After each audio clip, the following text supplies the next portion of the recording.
Assalamualaikum warahmatullahi wabarakatuh. Selamat datang siswa-siswi SMK Excellent 1 Kota Tangerang kelas 10 yang Bapak banggakan. Oke.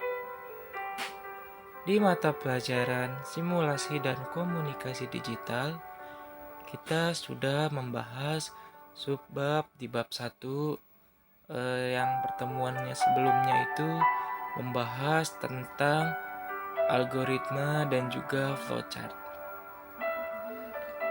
Pada pertemuan pagi hari ini, kita akan mempelajari di subbab selanjutnya, yaitu mengevaluasi paragraf deskriptif, argumentatif, narasi, dan juga persuasi. Oke. Untuk tujuan pembelajarannya, kalian diharapkan mampu menjelaskan jenis-jenis paragraf, baik itu deskriptif, argumentatif, naratif, dan juga persuasif. Selanjutnya, kalian juga diharapkan untuk menyusun format dokumen pengolah kata dengan cermat. Ya, dapat menganalisis dan juga dapat membandingkan paragraf deskriptif, argumentatif, naratif, persuasif dengan benar. Dan memodifikasi, membuat, dan mengembangkan dokumen karya tulis menggunakan perangkat lunak pengolah kata sesuai dengan prosedur secara tepat.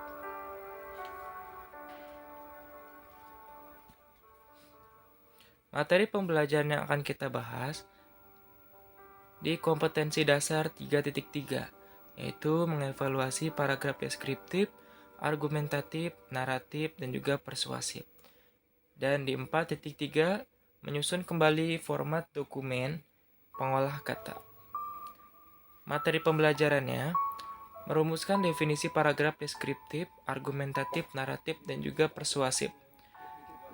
Mengidentifikasi tentang ciri-ciri paragraf berdasarkan karakteristik melalui contoh tulisan, mengumpulkan data tentang fungsi fitur pada perangkat lunak pengolah kata dengan cara memformat tulisan yang belum diformat.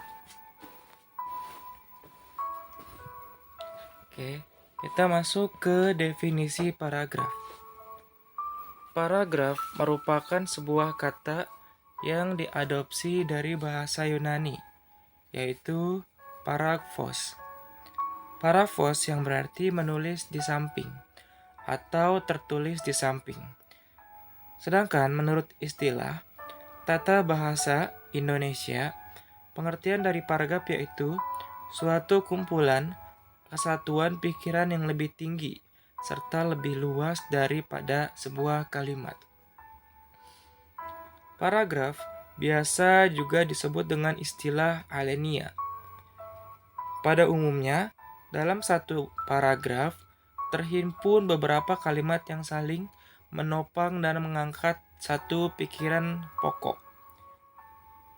Untuk mendapatkan paragraf yang baik, kita perlu memperhatikan syarat-syarat paragraf yang baik dan juga benar.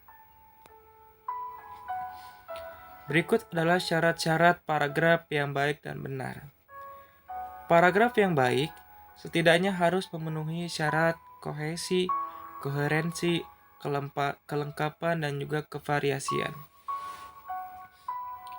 Maksud dari kesatuan atau kohesi ialah sebuah paragraf dianggap memenuhi kriteria kesatuan apabila kalimat-kalimat dalam paragraf tersebut mempunyai bersama-sama mendukung suatu hal atau tema tertentu yang diangkat dari paragraf tersebut.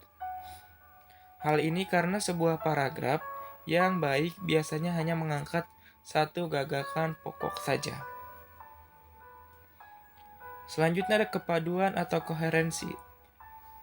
Sebuah paragraf yang baik apabila memenuhi kriteria kepaduan sebuah kalimat yang membangun paragraf tersebut, yang terkait antara kalimat yang satu dan kalimat lainnya yang membentuk paragraf. Selanjutnya ada kelengkapan. Sebuah paragraf dianggap lengkap jika paragraf tersebut dibangun oleh beberapa kalimat yang terdiri atas kalimat utama dan kalimat-kalimat uraian atau penjelas. Selanjutnya ada kevariasian. Sebuah paragraf dinyatakan memenuhi kriteria tersebut apabila kalimat-kalimat yang dibangun atau yang digunakan dari paragraf tersebut bervariasi, baik dari segi struktur kalimat, bentuk kata, maupun pilihan kata diksi yang digunakan. Berikut adalah penjelasannya. Yang tadi sudah dijelaskan adalah syarat-syarat dari ketentuan sebuah paragraf. Bicara tentang paragraf, mempunyai jenis-jenis paragraf yang ditinjau dari isinya. Paragraf tersebut dibedakan menjadi sebagai berikut. Yang pertama, paragraf deskripsi. Paragraf ini merupakan isi gambaran terhadap suatu keadaan atau peristiwa dalam bentuk tulisan, sehingga pembaca seolah-olah dapat melihat, mendengar, merasakan, dan juga mengalami peristiwa tersebut sesuai dengan isi paragrafnya. Ya. Jadi untuk paragraf deskripsi, kalian akan merasakan dan juga seolah-olah kalian dapat melihat, ya, dan juga mendengar dari isi paragraf tersebut. Contohnya, pada malam hari, pemandangan rumah terlihat eksotis, apalagi dengan cahaya lampu yang memantul dari seluruh penjuru rumah. Ya, jadi seakan-akan tuh kalian dapat melihat cahaya lampu yang memantul dari seluruh penjuru rumah yang terlihat eksotis. Seperti itu.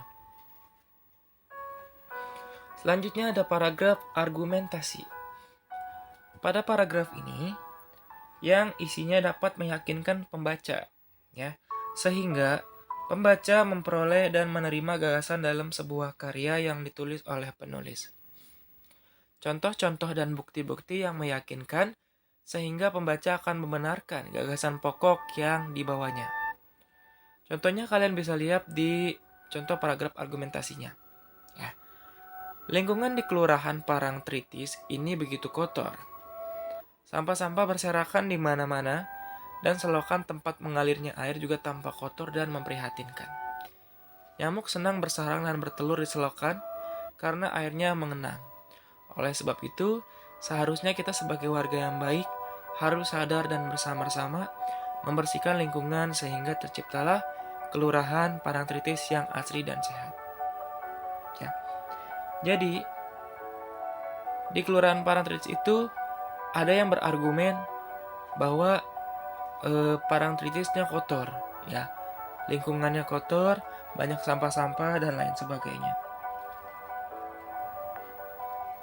Yang diterima oleh gagasan tersebut adalah yang meyakinkan untuk pembaca, gitu.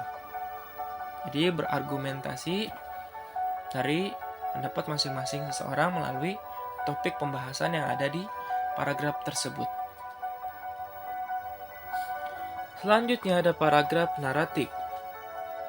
Paragraf yang biasanya berisikan atau juga menceritakan suatu peristiwa atau masalah, sehingga pembaca menjadi terhibur ataupun terharu. Biasanya, di paragraf ini juga menjelaskan kepada para pembaca suatu peristiwa dalam urutan yang dengan kurun waktu tertentu. Contohnya, tapi ketika si kancil tengah asik menuju dalam mimpi, lama-lama dia mendengar suara merintih dan minta tolong. Si kancil pun segera bangun dan mencari dari arah mana suara itu berasal. Ya, jadi menjelaskan suatu peristiwa kepada si pembaca tersebut. Selanjutnya ada paragraf persuasif. Pada paragraf ini, biasanya yang berisikan paragraf yang mempengaruhi atau membujuk si pembaca untuk tertarik dengan gagasan atau ajakan yang dibuat. Contohnya, seperti berikut.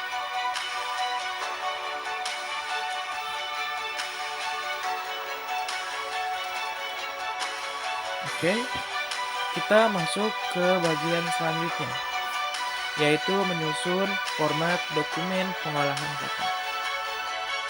Bicara pengolahan kata, program atau aplikasi dan juga perangkat lunak yang umum digunakan dalam mengolah sebuah data adalah aplikasi perkantoran atau Office Suite. Pada paket perkantoran yang paling dominan saat ini adalah Microsoft Office. Pada Microsoft Office, terdapat bagian-bagian aplikasi sesuai dengan fungsinya. Pada Microsoft Office juga tersedia di sistem operasi Windows dan Macintosh. Beberapa paket perkantoran lainnya adalah OpenOffice, Kingsoft Office, WordStar, WordPerfect, dan lain sebagainya.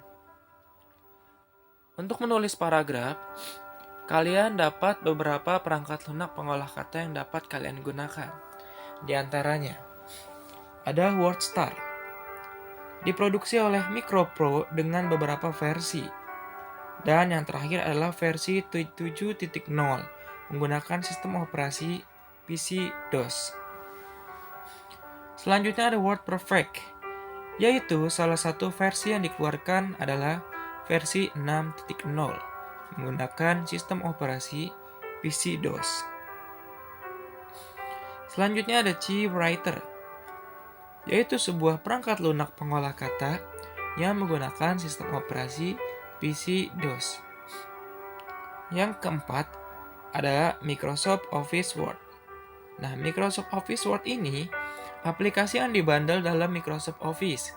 Diproduksi oleh Microsoft, memiliki versi antara lain versi 6.0, 7.0 untuk Windows 95. Untuk versi selanjutnya dibundle bersama Microsoft Office 97 dan juga Windows 98. Dan lain sebagainya. Selanjutnya ada program aplikasi perangkat lunak yang selanjutnya ada AbiWord. Aplikasi pengolah kata yang bersifat free dengan lisensi GNU atau General Public License dan cross-platform mulai dari Windows 95 ke atas. Sehingga kalian dapat membuka file Microsoft Office Word di AbiWord. Sistem operasi yang digunakan adalah Linux. Word processing berarti memproses kata atau mengolah kata yang sehari-hari dikenal dengan kegiatan pengetikan. Kegiatan pengetikan ini meliputi pembuatan naskah-naskah ataupun surat menyurat. Dan masih banyak perangkat lunak pengolah kata lainnya yang dapat kalian gunakan. Pada pembahasan kali ini, kita akan membahas perangkat lunak pengolah kata Microsoft Office Word. Nah, Microsoft Office Word ini merupakan program aplikasi pengolah kata atau word processor yang biasa kita sering gunakan untuk membuat laporan, membuat dokumen, berbentuk surat kabar, dan juga membuat label surat serta membuat tabel pada dokumen. User interface di Microsoft Word adalah berbasis GUI atau Graphical User Interface. Jadi, tampilan-tampilan yang ada di Microsoft Office Word ini menggunakan gambar-gambar yang mudah dipahami oleh user.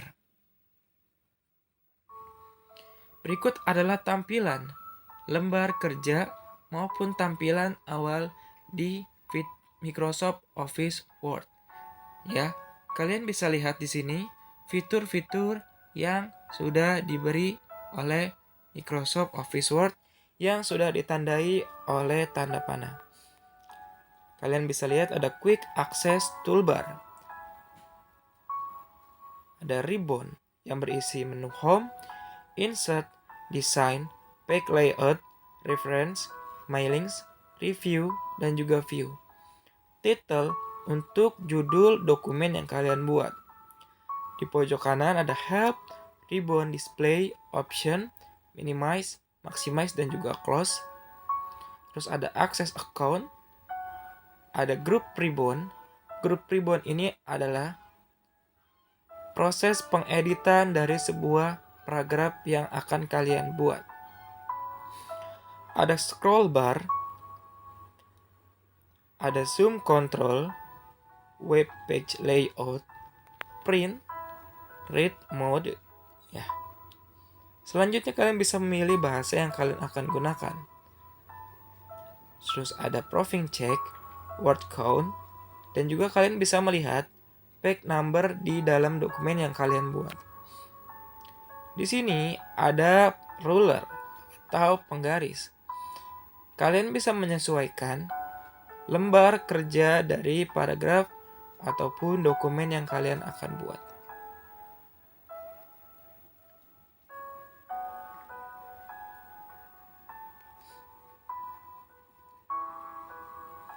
Penjelasan dari gambar tersebut bahwa Quick Access Toolbar yaitu kumpulan tombol pintas yang sering digunakan untuk perintah umum. Bisa ditambah maupun dikurangi, namun secara default terdiri dari save, undo, dan juga redo. Ribbon berisi kumpulan tab yang sudah disusun berdasarkan kategori tertentu. Misalnya home, insert, design, page layout, view, review, dan lain sebagainya. Di dalam masing-masing tab mempunyai beberapa kelompok perintah. Misalnya font, paragraf, stylist, desain, dan lain sebagainya. Title, yaitu menampilkan nama dokumen yang sedang kalian buka. Help, jika kalian memerlukan bantuan, kalian dapat menggunakan fitur dari Help. Ribbon Display Option, yaitu pilihan untuk mengatur tampilan ribbon. Minimize, digunakan untuk meminimalkan tampilan dokumen. Restore down atau maximize digunakan untuk mengembalikan tampilan dokumen dari full screen. Close untuk menutup dokumen digambarkan dengan tanda X di pojok kanan. Account access digunakan untuk masuk ke akun Microsoft. Ruler bagian dari bagian atas dan bagian kiri yang berfungsi untuk membuat lebih mudah dalam menyesuaikan dokumen secara presisi. Scroll bar yaitu digunakan untuk berfungsi menggeser tampilan ke atas ke bawah maupun ke kanan dan ke kiri. Page number in document digunakan untuk menunjukkan halaman yang sedang diakses dari seluruh keseluruhan. Word count menunjukkan jumlah kata yang ditulis dalam dokumen. Jadi kalian dapat melihat jumlah kata yang digunakan pada dokumen Anda. Proofing check digunakan untuk memeriksa kesalahan ejaan kata. Jika kesalahan ejaan kata salah, maka proofing check akan menginstruksikan ada kesalahan. Ada language, kalian bisa memilih bahasa yang digunakan dalam penulisan dokumen, dan lain sebagainya.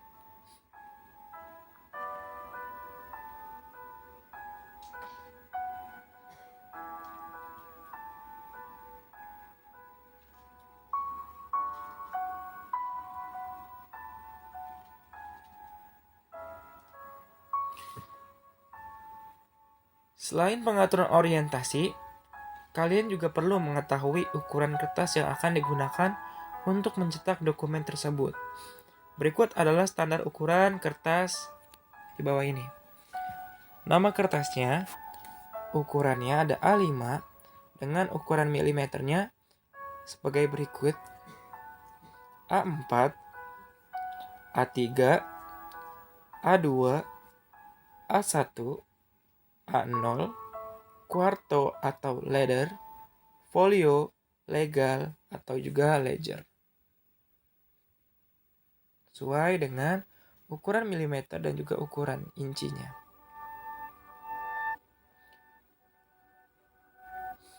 Jika kalian ingin menggunakan atau mengatur ukuran standar A4, kalian bisa buka Microsoft Office Word yang menyediakan A4 sebagai ukuran baku.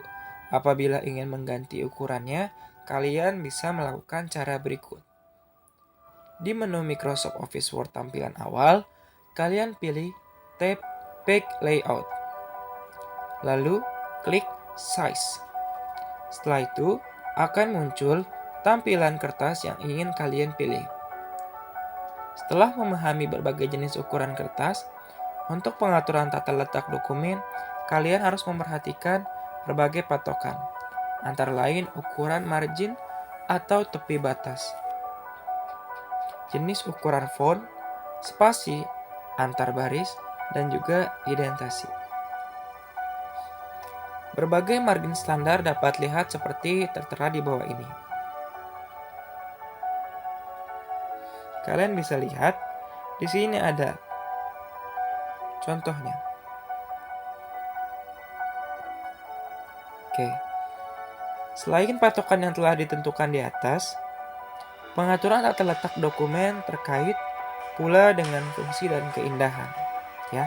Jadi, jika dokumen yang kita buat itu presisi atau dokumen yang kita buat itu lebih rapi, maka orang menyimpan dokumen cetak sering menggunakan perforator. Jika tidak dicermati, lubang perforator akan mengganggu tampilan dokumen. Mungkin ada huruf yang hilang karena tertembus lubang perforator. Untuk mengantisipasi, gunakan fungsi gutter yang terdapat pada page layout, margin, custom margin, dan juga gutter. Seperti gambar berikut.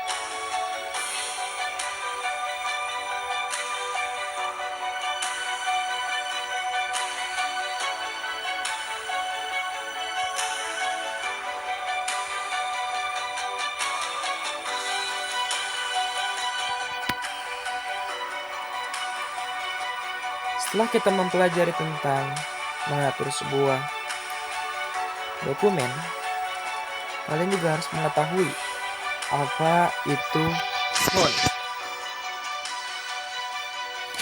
Font untuk pengaturan font dalam perangkat lunak pengolah kata dikelompokkan menjadi satu dalam kelompok font. Sedangkan font atau huruf dapat diatur sesuai keinginan Anda, baik jenis maupun ukurannya. Untuk melakukan pengaturan huruf dapat dilakukan melalui menu Home, Group Font, ya. Perhatikan contoh perubahan font berikut ini. Nah, di sini ada beberapa tipe font. Font pertama adalah tipenya Times New Roman dengan size-nya atau ukurannya 10. Tampilan fontnya sebagai berikut. Nomor 2 ada fontnya menggunakan tipe Lucid Handwriting dengan size-nya berikut, tampilan fontnya seperti itu. Jadi, masing-masing font mempunyai tipe atau tampilan huruf yang berbeda sesuai dengan kebutuhan dokumen kalian. Jadi, kalian bisa menyesuaikan dokumen tersebut bersifat resmi ataupun kalian bisa variasikan dengan font sesuai dengan kebutuhan kalian. Untuk mengubah font seperti tampilan di atas, dapat kalian atur dengan menggunakan cara sebagai berikut. Jika kalian bisa praktekkan, kalian bisa pilih teks yang akan kalian ubah dengan cara blok. Lalu, di tab Home, kalian kelompokkan font, pilih salah satu format yang kalian inginkan. Untuk mendapatkan jenis font tersebut, klik panah ke bawah pada jenis font, lalu pilih font yang akan digunakan. Untuk mengubah ukurannya menjadi 14, klik panah ke bawah pada font size, pilih ukuran yang ingin kalian gunakan. Untuk menaikkan satu tingkat font dari sebelumnya, klik increase font size dengan shortcut Ctrl plus Shift plus tanda lebih. Font akan naik satu tingkat dari font sebelumnya. Untuk memberi warna font menjadi merah, klik font color dan pilih warna yang inginkan. Nah, dari penjelasan tersebut, berikut adalah gambarannya. Kalian bisa memilih tipe dan juga size dari sebuah dokumen atau font yang kalian ingin ubah. Di menu Home juga, kalian bisa berubah gaya tulisan dari dokumen kamu. Setelah itu, kalian juga bisa memberi warna tulisan yang akan kalian buat atau dokumen yang akan kalian buat.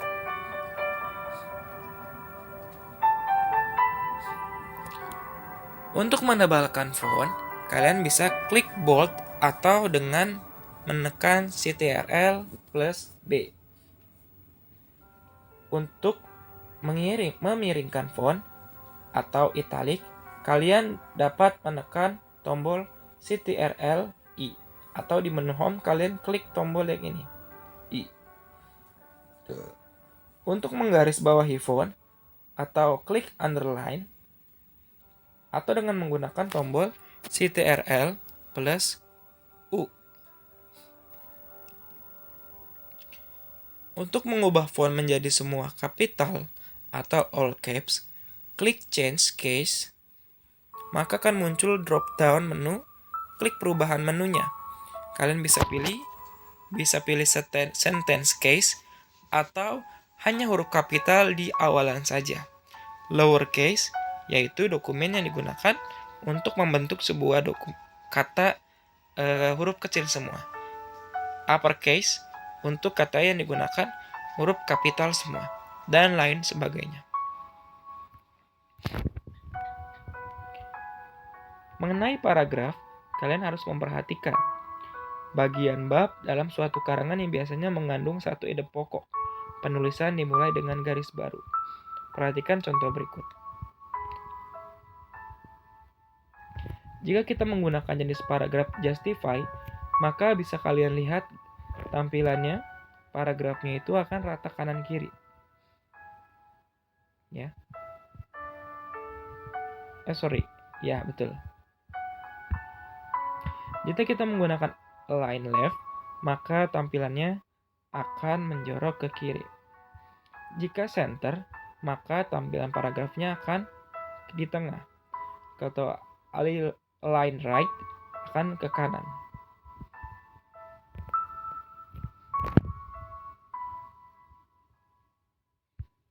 Untuk memformat paragraf seperti di atas, caranya, pilih paragraf yang akan diubah dengan cara memblok. Klik salah satu jenis paragraf yang inginkan, misalkan justify, align left, center, dan juga align right. Ketika sudah memformat jenis paragraf, pertimbangkan spasi garis dan spasi paragraf. Ya. Jadi kalian harus mempertimbangkan antara huruf yang atas maupun huruf yang di bawah.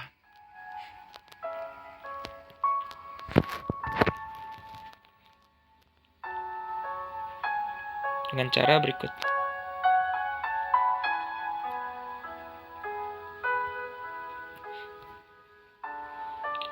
Indentasi adalah tampilan awal paragraf yang menjorok ke dalam.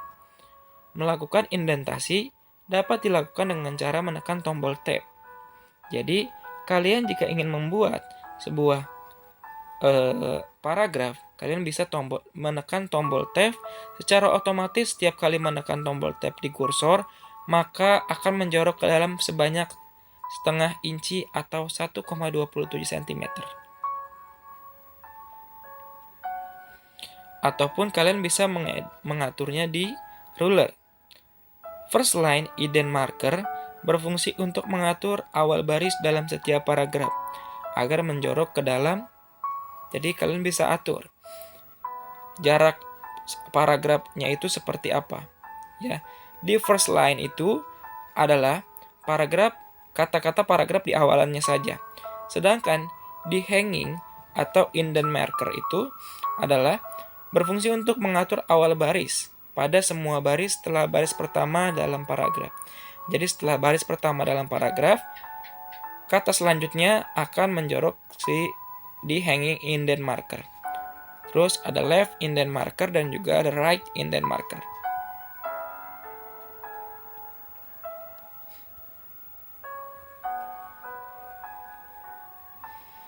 Selanjutnya kita masuk ke table, ya. Untuk membuat dan menyisipkan table, cara-caranya seperti ini. Pilih tab insert, lalu table, ya. Di sini kalian bisa pilih tabelnya itu berapa kali berapa. Di sini di kolom di warna merah itu adalah kolom, ya. Di warna biru itu adalah baris, dan di warna hijau itu adalah sel. Selanjutnya ada header dan footer. Header adalah digunakan untuk membuat catatan kecil, bisa berupa label, logo, ataupun keterangan. Sesuatu yang diletakkan di bagian header dan footer akan selalu tampak di setiap halaman. Header terletak di bagian atas setiap halaman dokumen, sedangkan footer terletak di bagian bawah setiap dokumen. Adapun langkah-langkahnya sebagai berikut. Kalian pilih tab Insert, lalu klik header atau footer yang disisipkan. Ya, tab Insert, kalian klik header dan footer. Lalu kalian bisa pilih tema atau tipe header atau footernya itu seperti apa. Ya, jadi dia akan tampil di setiap lembar dokumen yang akan kalian buat. Misalkan kalian mau masukin halaman dengan nama kalian ataupun mata pelajaran yang kalian ingin buat dokumen tersebut. Selanjutnya ada print. Ketika kalian ingin mencetak sebuah dokumen yang kalian buat, maka perintah yang digunakan adalah print, yaitu merupakan fitur yang digunakan untuk mencetak sebuah dokumen. Namun, sebelumnya melakukannya, periksa dokumen terlebih dahulu melalui fitur print preview sebelum mencetak. Adapun langkah-langkahnya sebagai berikut.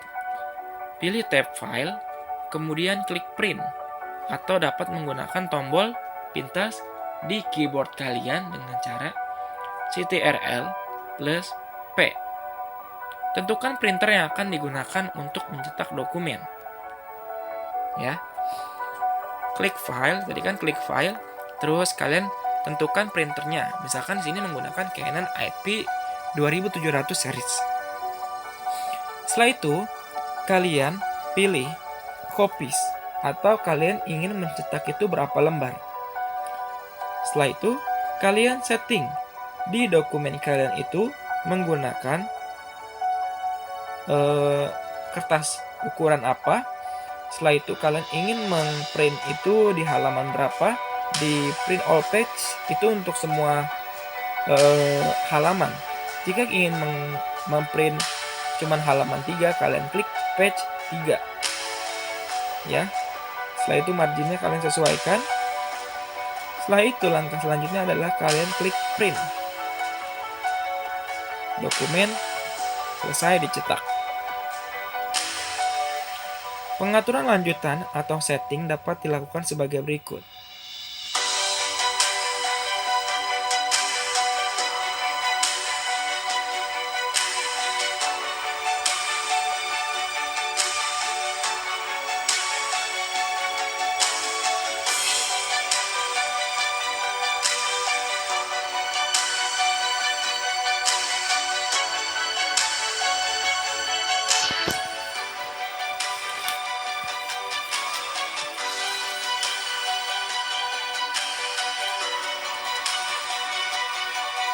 Oke. Materi di subbab ini di pembelajaran hari ini sudah selesai. Kalian bisa mengulang video pembelajaran ini.